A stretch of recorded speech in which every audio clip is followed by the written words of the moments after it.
All right, welcome to Archaeology Traveler's new series, Vignettes in the History of Archaeology. Our first episode, Early Archaeologists.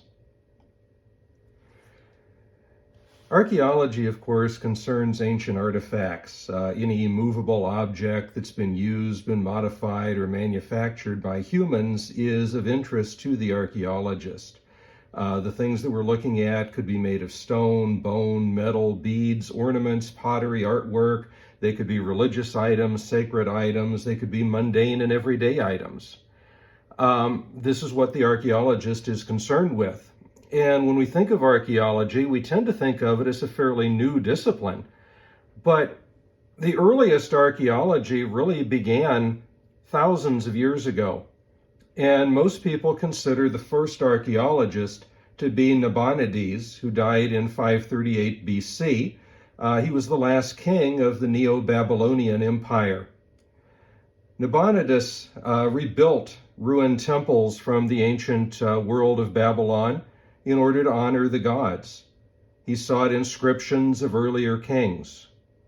Now, of course, he's not a modern archaeologist in the sense that we think of, but he did look to the physical residues of antiquity. He did look to the things of the past to try to answer questions about the past.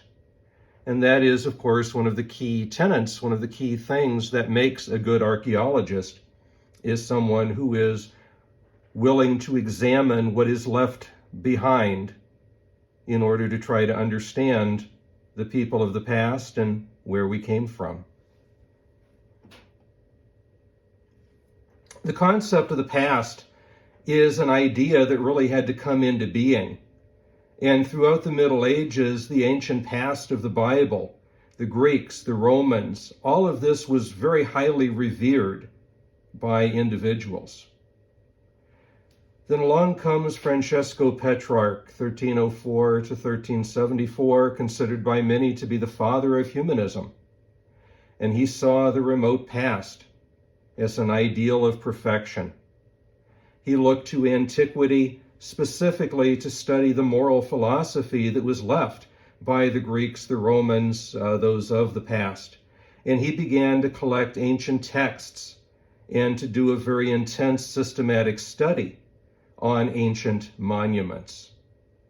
And so Petrarch really is going to take this from perceiving great giant monuments, which of course he was interested in, but also looking to the ephemeral things of the world and recognizing that we could find great knowledge in the ancient writings, in the ancient texts of the past.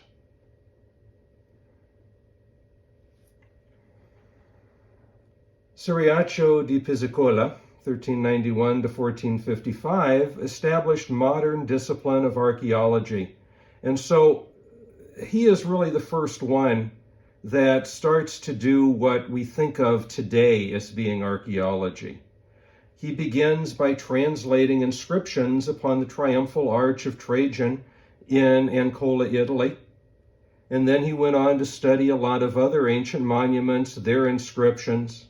He worked in Syria, in Egypt, in Athens, the islands of the Aegean.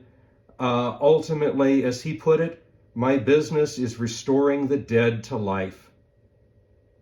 And if we're looking for a good, simple definition of archaeology, that's essentially what it is.